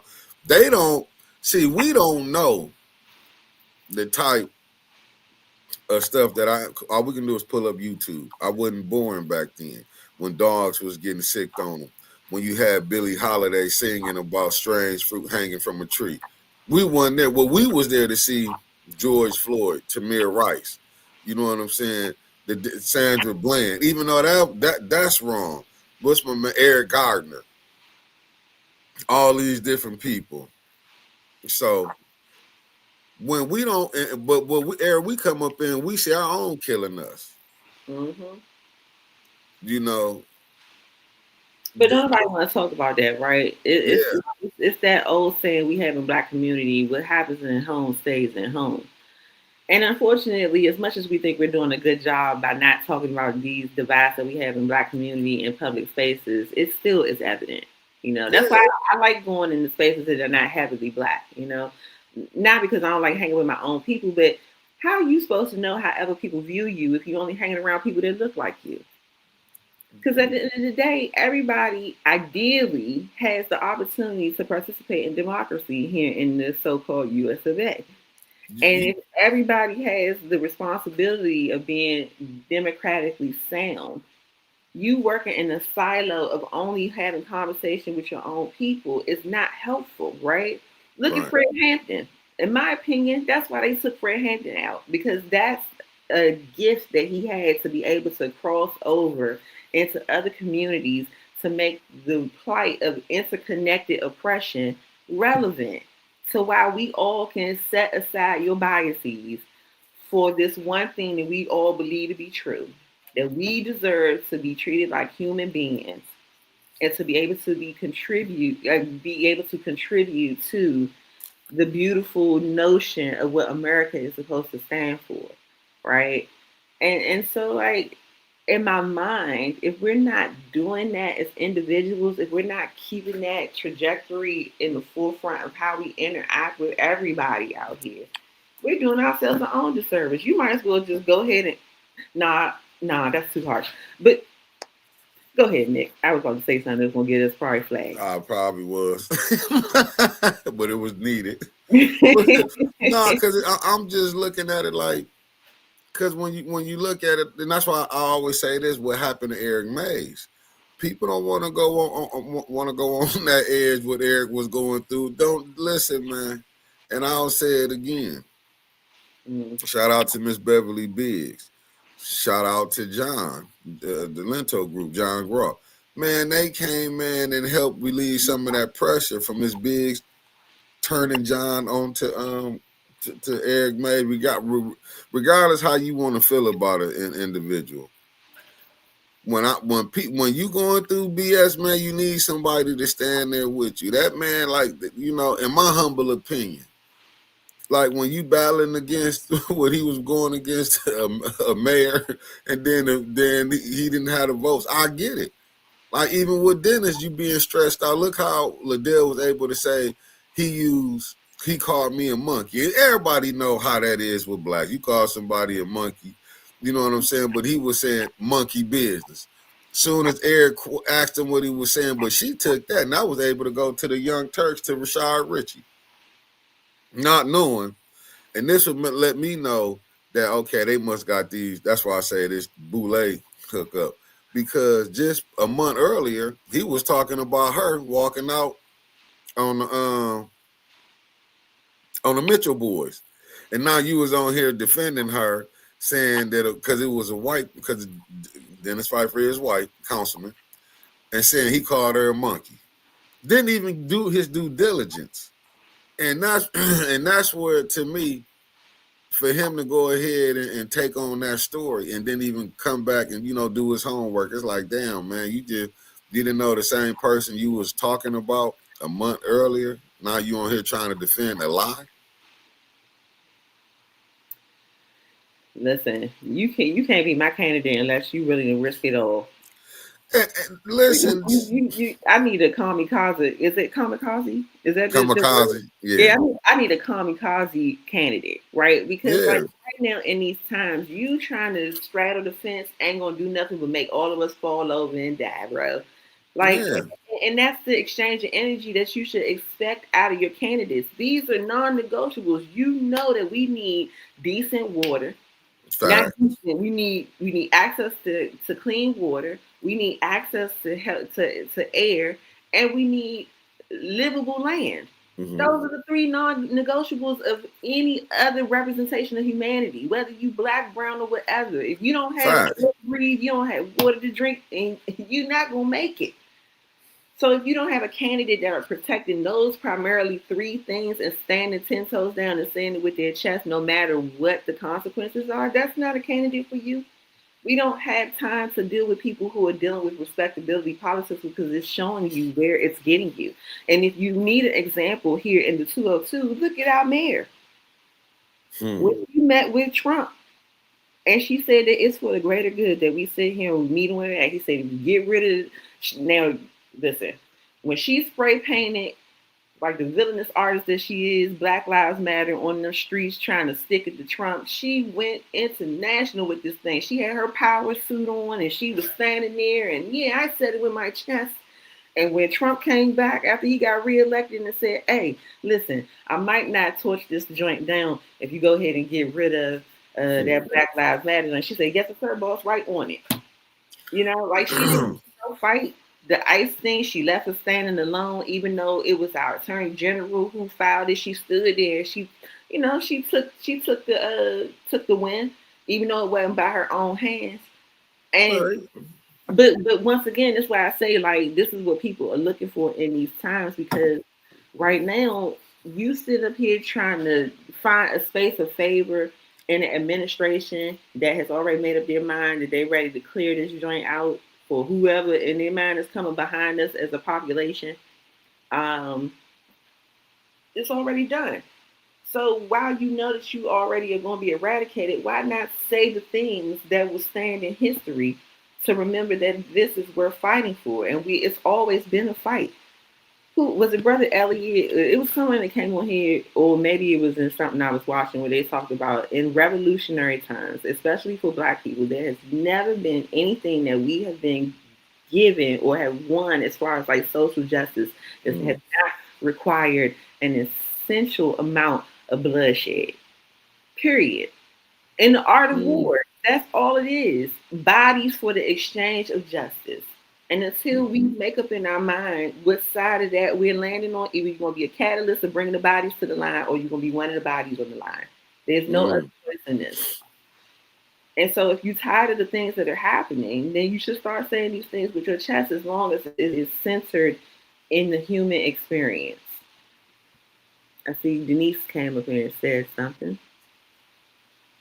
And Denise, you may be right. I'll put it up for you. Oh, word. Okay. Sad thing is a lot of the Flint people who could or would stand firm for residents are too sick or already dead from the poison soil and water here. Damn. That's sad, ain't it? I feel that, Denise. That's sad, ain't it? That leaves an example of just how they are conquering us slowly but surely. No, facts. I mean, Listen, anytime they can buy your revolution, and that's what I keep, right, Alan. That nonviolent approach weaken us mentally. Facts, but I look at it as me, in my humble opinion, and I could be wrong. I just think, to me, the Jesse era took over, and they've understood the game, the shakedown. You got I go back. Jesse was there with Martin. Jesse seen what was going on. I'm not saying Jesse to fight what Jesse was trying to do. It just, to me, Jesse was going along with the get along. You know what I'm saying? And it's like, you got your Jamal Bryant, because people see what it is. They'd rather take the money. You know what I'm saying? They'd rather take the money. Do they want to go through what Martin went through? Martin I'm thinking his last year a lot. He couldn't even come to some of them churches. They banned him from the churches. He wasn't as friendly to the White House. Because Martin was becoming hip to what it's really going to take for us to get the things that we feel like that we are owed, or in a space of being human dignity. I think that's the word. We should just be able to have, right? Yeah. I see. This is Killer. Words are hard. I got a remedial education. So Killer, I'm gonna stick with that. They say good morning to all, and I must say you look marvelous. Oh, thank you. Or maybe it's Mick. Mick might be sporting something they like. But to tie in water, air, and land to a people, you must become a nation. There's no such thing as a black nation or a people who are black.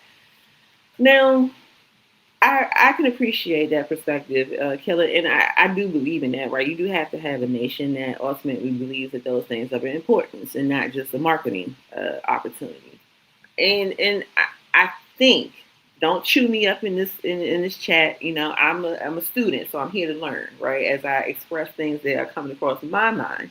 That when you talk about a nation that you can support in these things being a non-negotiable about how we carry on taking care of the responsibility of, the colonization of America, or so-called America, is by re-engaging with the indigenous population, who were here before we became a colony or 13 colonies, and supporting them and reacclimating us into the importance that they saw in taking care of those properties that I named in this particular sector of the world. Mm-hmm. A lot of times when we do advocacy, this is why I bring up Brother Fred Hampton, whose assassination anniversary, I believe, was yesterday. So good timing in the conversation. Is that we often silo our advocacy attempts, right? We feed into the system that was designed to separate us. When we start talking about Black-centered specifically issues, which I'm not saying are not important and they're not valid, but I'm just saying if you find more ways to interconnect the oppression and bring people into conversation and advocacy with that at the forefront, more so it just being a Muslim issue or Christian issue, then I think that we would do better as a country to starting to see our ways out of this dark hole that we're in as of December 5th, this $5 Friday, 2025. For sure. And let me say this about this classism too, because it just went across my mind. Right. Reason I say I don't like when they use classism. How many NBA, NFL players or rich Black players that they done pulled over and arrested? Was it classism then, or was it colorism? Because they riding around in $1 million car. Make you think, don't it? I'm just saying, when you see them, to me, you can catch hell. I'll give you another example. Look at that football game, how the police officer did them college players. He knew them was athletes. He wouldn't have went to no other school if it was all. I'm just telling you, if it was all white school, he wouldn't have did that to them players. We need to start the 810 dictionary. Yeah, no, I'm just You saying hit me with when that they big be question. I saying had to go back and make sure I knew the meaning. no, when they be saying, when they throw the classism, classism might come when it come to them. I don't think it come when it come to us. It's straight up race. Mm, I think O- that Obama was the president. I'll give you some more examples. I love giving examples out. Did you forgot who was that? Who was that congressperson that got up and told him, hollered out, "You a lie," during his State of the Union? I can't think of the name, but I know the moment. Did we forget about the what was she, the governor of Arizona, when he was on a tarmac? She put his finger in his face. Do you Mm, think any one of these people them reporters would pull some shit like that on Trump? And he calling people ugly and a pig?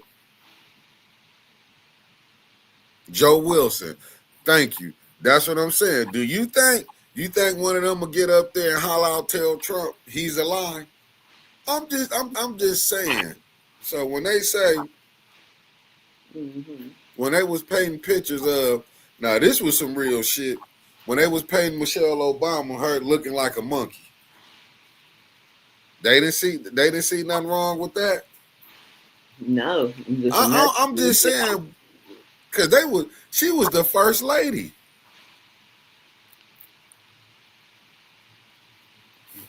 Huh? Mick, we don't want to get in trouble with the chat. You gotta get to reading these comments. Derek Hay wants to you. Okay. I just, I it know dawned on my mind. you felt it in your heart. But the Yeah, chat got something to say. yeah. No, they got something to say. We'll read it. Okay, I'll put it up here. Let me put it up here on this raw and uncut. Says, to my knowledge, the Constitution was not built or made for black people. It was made for them. Okay. Allen said, when whites operated in a nonviolent approach, never, 98% of them descendants violence. Linda, thank you for tapping in. Then I'll go with Derek. Nancy Pelosi said the U.S. Agriculture Fund has over $3 trillion for Flint to use to develop develop frame-free farms for the Flint Township. Wow. You shouldn't have said that. They find out it's 3 trillion.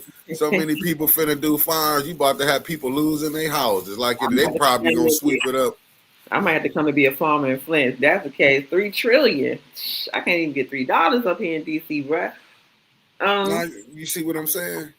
But not to whose point? Before I lose my track of thing, I think I still have sleep. But no, the Constitution was not created with us in mind because at that time we were considered to be property and cattle. So no, but those were the Bill of Rights and the amendments have happened to try to acknowledge America and its growth of having more collective cultures to create America. Which again, this is just ideally we know that's not how it's really rolling out, right?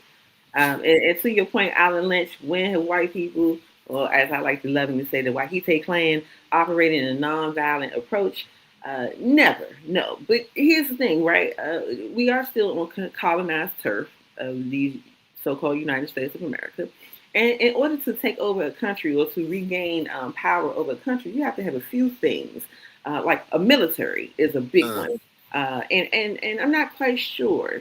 I haven't been in any organizing circles as of yet where anybody has rolled out a couple of tanks, a couple of aircrafts, a couple of things. Now, you might have people who are centered around being trained in that, former military or current military people, but nobody that owns a landing strip that has the amount of arsenal that we're going to need to regain America in its entirety. That would be beneficial probably to first us as black people, and secondly as everybody else that's being oppressed here in America. Just my little Froley opinion. No, I do. I just laugh at it though. You know what I'm saying? But I'm just saying, and because just go look at the president and look at the vice president wives. Are they U.S. citizens? Last time I checked, that was a big no. That's what I'm saying. Like, if you ain't see hypocrisy, then Trump just signed a bill for the Haitians on deporting. I'm just saying, when you look at all this stuff, I get it. But I get it. But you know who the people, when they come in, who they kick down? Me and you. People that look like me and you, they be against us. and don't know what they getting into. That's why I be. That's why I be so mad with our entertainers. I'm telling you, I be so mad. And that's why I be looking at when I hear people say they be activists. You know what I'm saying? I'll be watching, but if I see you tearing down our own, it's kind of hard for me to take you serious.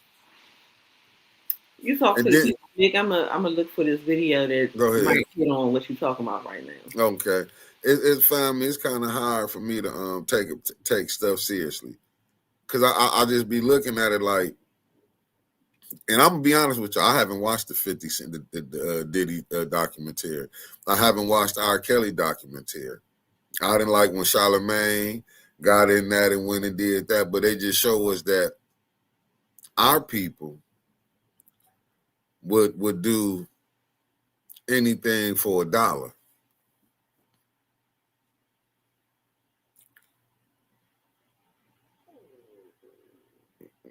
You should you. Hey, you know what, Tracy Jones? I wouldn't put it past none. But these are the type of people that we dealing with. This is what you deal with when you want to come into their world. When you want to, these are the games you got to play. And like she was saying, when you want to go, this is what I hate. I'm not gonna lie. This is what what's up, C Wiz? I hate when we go to the other, we go with people who off well to do.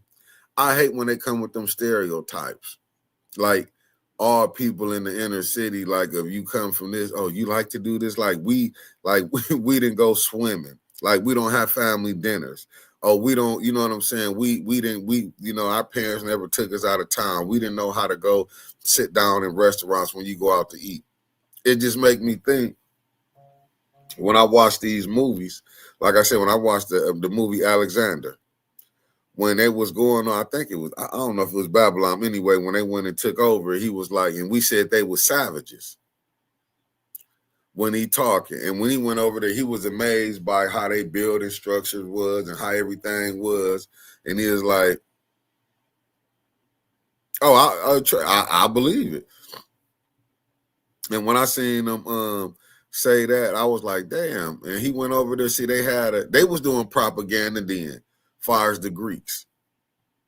When they was calling the people, what was it, King Darius he was beefing with, when they was saying they were savages. And it's like, damn, how you gonna say they savages? Then when you get over there, and Alexander the one, like we called them, we said they were savages, and really we the savages. And it's even then they was doing propaganda. So it's like, I can't stand that when they have acting like we don't do, like our homes are different from everybody else. It's like, no, we the basic mother, when we was allowed to have them, mother and father, your parents went to work, kids did their homework. What the hell? Why you think we have black colleges? And it's like, it's just an image, and that's the propaganda to me, even with the people coming in from them other countries. And Brother Roberts was on here talking, and he said how they do it immigrations, how they show videos of us, tell them don't come around the blacks of America. See, they don't say that. That's even racism, even in that, when they having them people trying to dog out the blacks that's here. But see, don't nobody want to have that conversation. You know what I'm saying? We ain't going to have that type of conversation, but we'll still say it's classism. No, that's racism. When you telling other people to come in and you trying to make, like, and that's still going on to this day.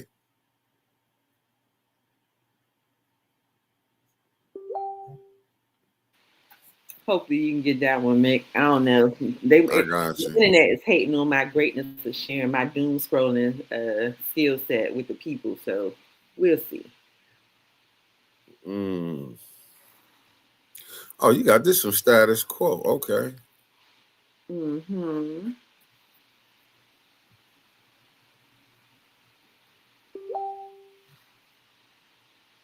Why it won't let me play? Oh, there you go. Here we go. I got you. Let me put this thing up now. Let me share this. Hold on, let me put this up. Share screen. Yeah, I gotta hook my Instagram up.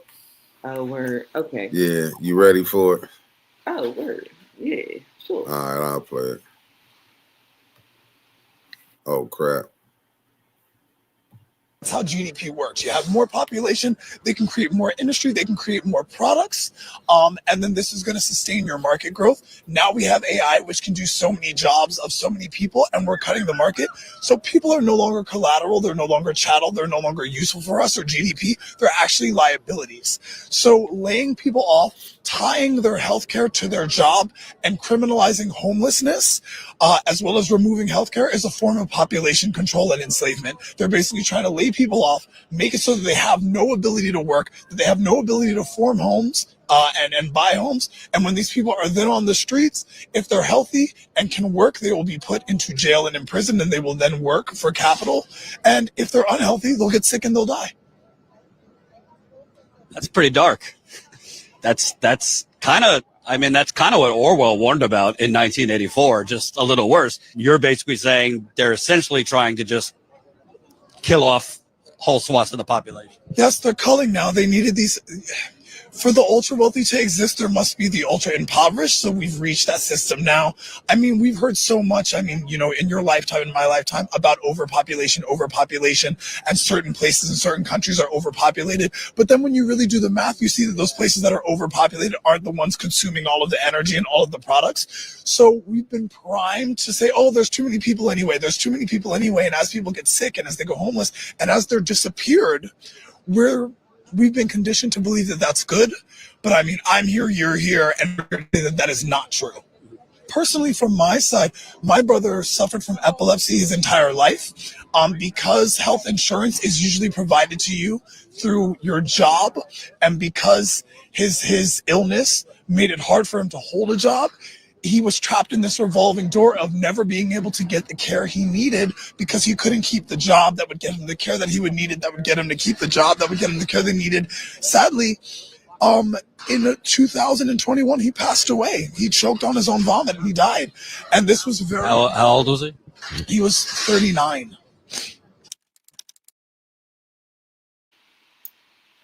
Yeah. So, shout out the status. No, shout out the status quo. That was Jordan Sheraton. So if any of the things that you don't hear constantly on 810 News Media Group as it pertains to Flint specifically, or just things that we're observing around the world, specifically in my area 202 and beyond per the chat, let that hold you to incentivize you decide in which part are you really working towards and what is like the reality of your outcome. Because there's only a few that can walk that line of power and go on the other side of MAGA and still be seen as an ally. The rest of us are just, as the gentleman said, a part of the population control. Facts. Yeah, I liked it that you said that back because they only gave me like 12 seconds of it. See, that's deep. But don't nobody want to talk about that aspect of it. That's why I be so frustrated when I'm like, you all right with taking healthcare cuts. You all right with all right with SNAP benefits. But you cool with spending money to foreign wars. You cool with, because that's what you voted for when you voted for Trump. I'm not saying Biden them was any better. I don't know what Kamala would have been doing. All I know is the right now. That's all I'm going with right now. And people don't want to admit it. Like, you know what I'm saying? And it's sad, but we act like it ain't never been racist in American government. You know what I'm saying? This is like we acted like we've been past that when Uncle Carl was on here when he talked about Stephen Miller. When you hear Stephen Miller talk, but see, we wrong for saying, oh, you know what I'm saying? He got, he undertone got racism on some of the stuff he talking. But people want to understand that when Trump, because they want to act like it's just a small segment of racism in America. You know, that's the lie. That's the greatest lie that they want to be told. It's a small segment of it. But we have to go for it. The ones that sleep, they don't believe it. You have to go for it. You can't look at the policies. You know what I'm saying? Because they didn't got so good, you just can't come out and say it, but you can redistricting, redlining. You know what I'm saying? See, but they can't see that part. the reason why I wanted to, elevate that particular clip is my cousin and I were having a conversation yesterday, and we were talking about how we're starting to notice a trend of a lot of people who ended up going to the hospital not coming back home. And if you see you know how at first we had a sector of media that was telling us that lynchings were resurgent. There was a resurgence of lynchings that are happening in Black communities. So that's one element that we have coming back up from the old timey playbook. But now you're seeing that in the medical space, right? This goes to the population control conversation. In the medical space, Black people are being put out of hospitals. I watched a video the other day of a father who was in there with his 2-year-old who was suffering from seizures. And he was told by the medical team that that particular facility was not going to be able to help his daughter. So he requested that they be discharged. Well, the doctor didn't feel like that was the right call, even though he had just gave his father that information. And instead of them working to try to make sure that the family felt comfortable and to further explain why they were taking these actions, it moved into the police being called. And not to remove the family as a whole, to remove the father specifically while they wanted to keep the child. Does that sound familiar for any of our history buffs that are on this chat? So, like, really, when you talk about how we're being plotted against and plowed out of existence, this is why we keep elevating. One, take your blinders off. You don't have to, it's not a hard lift. You can take it in book form, you can take your blinders off in movie form, or just have a goddamn conversation outside of your own thoughts and your own box. But then also, if you're going to find a way to make peace with the present, go to the past while you still can. And if it wasn't true that this is where most people will be awakened into to really visualizing or connecting the dots on what we're dealing with today, why would they be making such a fuss about removing books out of schools, removing propaganda? Yeah. Why? And it doesn't cost you anything currently for now to take the time to do something to help change your mind and the mind of other people that are connected to you. Because to Mickey's point, the way that they also being able to get over on us so easily is by using us against us, right? And they know that we have a soft heart for melanated things. And that we love when people talk to us in the form of revolution and liberation. But if you listen to our elders like Malcolm X and those who were along with Martin Luther King and things, and you find out what liberation and revolution really entails and what kind of commitment you have to make from a personal standpoint, then I think a lot of us will not be using revolution and liberation so freely. It takes a onus of living in a reality that is not self-centered. Because the way the world works, you could live it all by yourself. But last time I saw a movie that was like that reminded me of how it would be to be like only self-centered. It's with Wilson. What's that joint with Tom Hanks when he was stranded? Oh shit! What was it called? Y'all know on the what island. I know what you're talking about. And he was never right from them.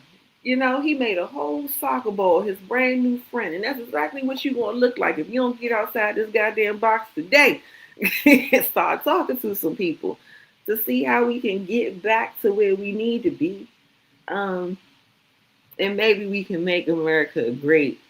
I would argue not again, but maybe we can get to what America is initially supposed to be.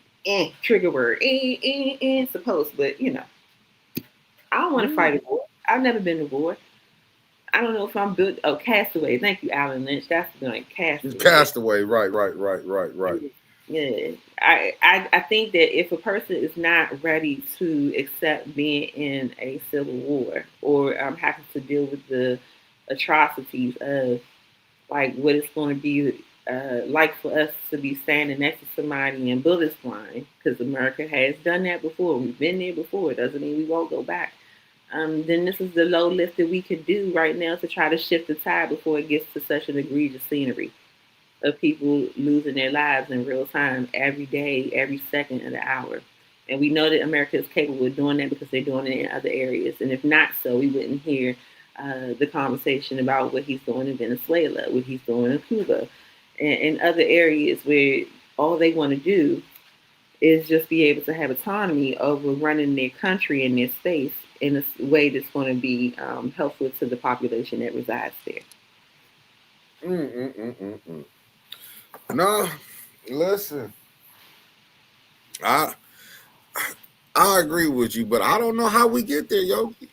I mean, I'm telling you, I don't know how we get there. I I don't don't know. know.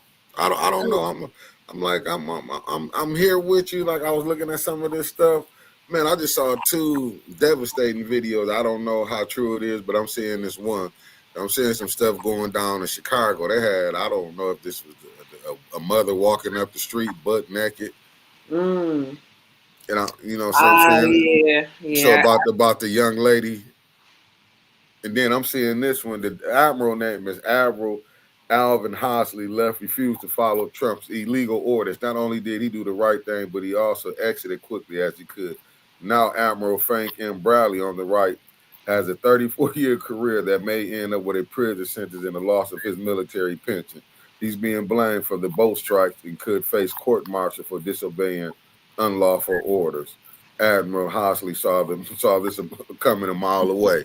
Now you see, but I don't think nothing gonna really happen, to be honest with you, Yogi, because I look at they created a generation of people strung out on drugs, on crack, and didn't nothing happen to nobody.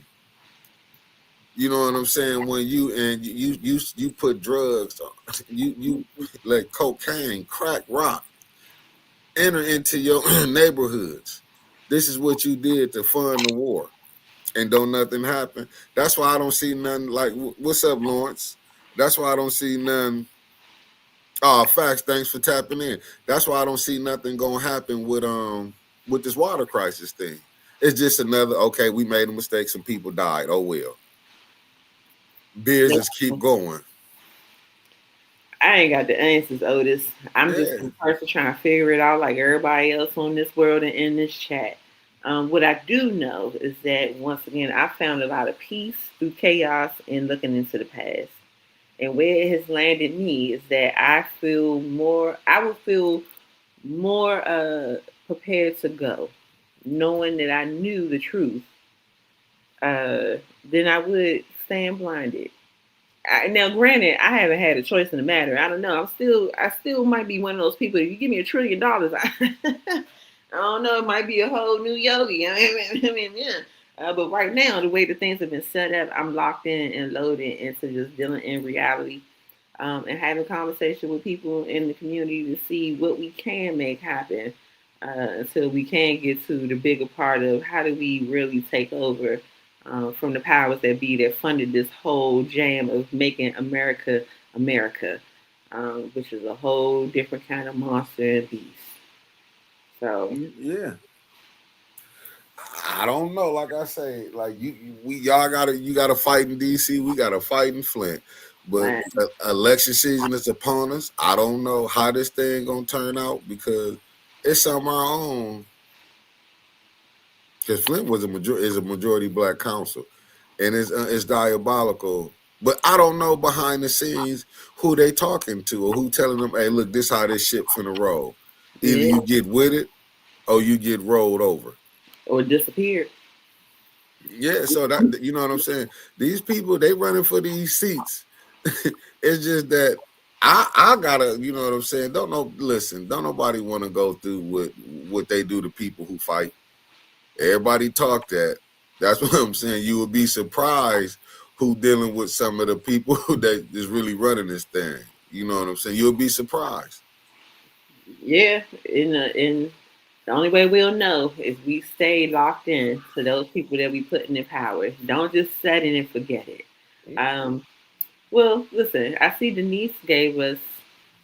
Derek came in after Denise, but Denise said, "I don't think we need America to be great again, because we just need America to be morally correct.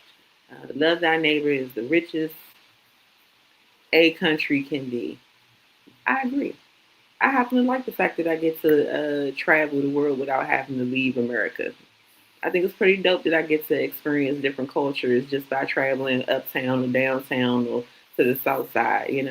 I think that So, that is one of the things that does make America a great space to be in, is because culturally it is very rich and diverse. For now, facts. you want to read that or you want me to read it? I left it up there for you. Oh, word. My reading skills on fire today. DCPS would be proud. They gave me one skill. When God says no man shall be without a mate, then the man is taken away via drugs, war, prison, death, welfare by a system supposedly not created for us. Then why the fuck? Oop, you got me, Derek. Are we using it voting?